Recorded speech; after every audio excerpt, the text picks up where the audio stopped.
for their people, for their families and what have you. So, it's a very wide ranging story. I obviously only focused on one dimension of it, but it can really get into like a lot of other things. Thank you. Thank you, Carlos. Quick question from Professor John Dixon. Could you please say a few words about genealogical research? It would also be great to know more about New York Genealogical and Biographical Society and your role there. Sure. Yeah, no, genealogical research is completely different from a lot of what we do as historians. Being a genealogical researcher involves you having to know where certain resources are. Like historians are very good at knowing where things are, but genealogists have a very, very, interesting task in trying to find their own family history, and that, borders change, governments change, documents move from one place to another. Some people maybe, haven't, died over the last 100 years, so they can't necessarily find a particular document just yet. The state hasn't been able to, let go of certain things and make it accessible to the public. And not only that, just the methodologies, it's very different. But it is very, I've seen people do amazing work with genealogical research, and the stories that you can get from them are just really incredible. Just reading through pretty much like you'd be surprised, just looking at a list of names can tell you a really, really like interesting story.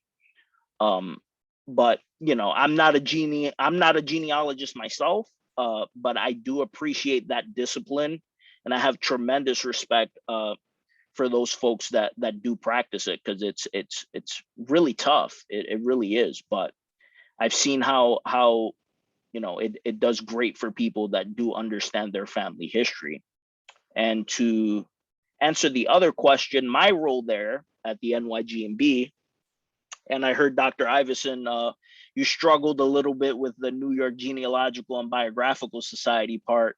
That took me a while to kind of narrow down and get it without stuttering too much. But yeah, we go with NYGMB for short, just to make it easier on everyone. But what I essentially do there is I'm the digital collections assistant. I work with managing the website and putting the collections up on there and make them accessible to folks that need them. So yeah, I do a good job in trying to manage digitization projects. I also, describe a lot of the pieces that we put up and try to put them into context to see, to make it easier for folks to see whether or not that's something that they can use. And yeah, that's pretty much the tip of the iceberg of what I do. I was mentioning to, before this to Professor Iverson, like it's, I didn't, as the historian, I never thought that I'd be learning about computers. So it's been very nice to learn, a more tech side of things, and digital humanities side of things, from this perspective of public history. So that's been, invaluable for me, honestly.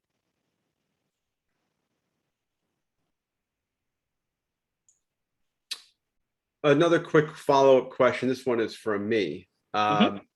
So I know after the Cuban embargo that took place after 1959, I do know some goods that Americans like to consume that were manufactured there got sent off into other islands in the Caribbean. I'm curious to know how much, particularly tobacco and alcohol, were moved to the island of Puerto Rico, and if so, did it, bolster their economy a bit? Great question. The one I can say definitively is like rum, for sure. That played, like I mentioned, Bacardi was one of the main, like alcohol powerhouses that made their way to Puerto Rico after the Cuban Revolution. As for tobacco, yeah, I don't think Puerto Rico really got too involved in that. That became more of Dominicans became more of an exporter in tobacco during that era. But just on the thread of alcohol became a staple of tourism advertisement. So alcohol was really what paid dividends in increasing and advertising tourism for people to come to the island, and that, like, it sparked a construction of hotels. Like, there was a hotel boom there throughout the 50s and 60s that, you know, you still kind of see the footprints of still today. So alcohol played a very big role in people's ideas of escaping, you know, the everyday life on the American mainland. So just, you know, I didn't answer your question very directly, but it was, I would say rum, Bacardi played the biggest role in not just manufacturing, but in tourism becoming a very big sector in itself in the Puerto Rican economy. We have a question from Professor John Wing. He writes, I enjoyed the talk. In your view, how much have the US generated narratives which focus on the island's material culture and history affected attitudes in the US towards potential statehood for Puerto Rico, or the suitability of Puerto Rico as a state?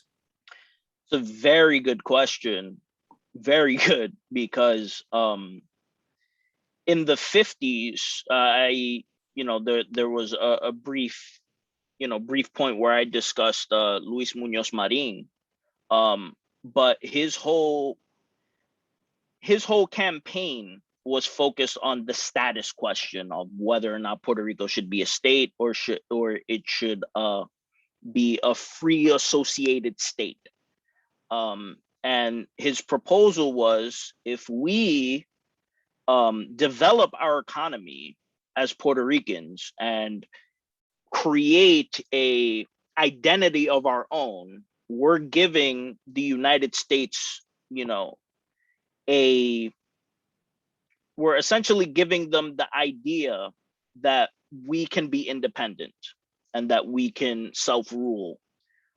Because not only do we have an economy that we can manage, but we can also,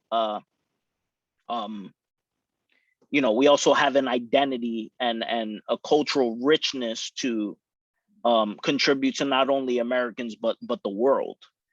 But as for today, that becomes a little interesting, because the status question is still very much one that is posed. There are some people that are, you know, against the idea of statehood, and others that are very much for the idea of statehood. And some others are even in the middle of leaving, you know, things as they are at the moment as a free associated state. But how it's affected the discourse today, it's hard. You know, after Hurricane Maria, it not only ravaged the island, you know, physically and economically, it presented an opportunity for what we know today as crypto billionaires to kind of take up land and, you know, kind of hide their assets there, since, you know, they wouldn't be taxed on it. You're tax exempt in Puerto Rico.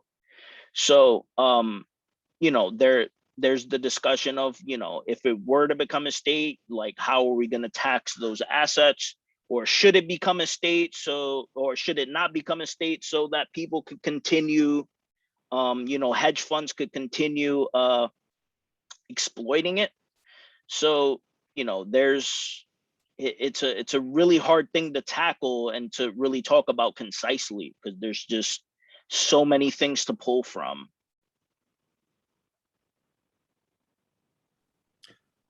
Carlos, as a sort of follow-up to these questions, I had one Mhm. that I put in the chat.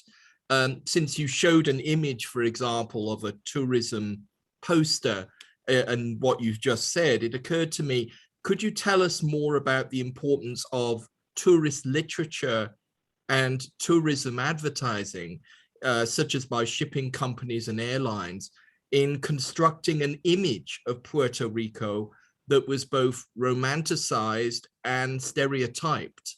And sort of what were the sources for this imagery, this construction of this image, this image of Puerto Rico? It it was in like it was very important. It was very key, because people need to see themselves in a story in order to relate to it. For example, not only did tourism happen, like tourism advertising happen through through travel guides, but even newspapers, they'd send reporters out to Puerto Rico, and there was actually this one really interesting article that I found of this reporter going in a car, and they're just going through these windy roads and this, and they made it on top of this hill and saw so much greenery and beauty, that they just felt so compelled to write about it. So there was a lot of, you didn't necessarily have to, buy a travel guide to get, stories about Puerto Rico. Like it was, the New York Times was publishing stuff like this. So, but yeah, the advertising really played a big role, because it wasn't just, the tropical paradise aspect of it. It's, what makes this unfamiliar? What makes this worth going to? There was this interesting, in one of those actual accounts, there was talk of, on your left there being you know a relic of the Spanish past, and on your right seeing, um you know the progress of the future of, having American industry and factories and what have you on the right. So there's this, like, a lot of the advertising had to play on, well, you're not only seeing something new, you're seeing something familiar. This is something that you're familiar with at home. And also there's the question of, okay, we're gonna appeal to tourists and try to, make them seem like they're a part of this process, like they're a part of improving and Americanizing an island. So a lot of these, shipping companies, airlines, and tourism advertising companies, really harped on that to try to get people to come in, but also to create a story of their own. Like today we have Instagram and we have other, social media where we can tell our own stories. And back then, that's kind of what they leaned on to try to get their own and see what their place was as they were traveling.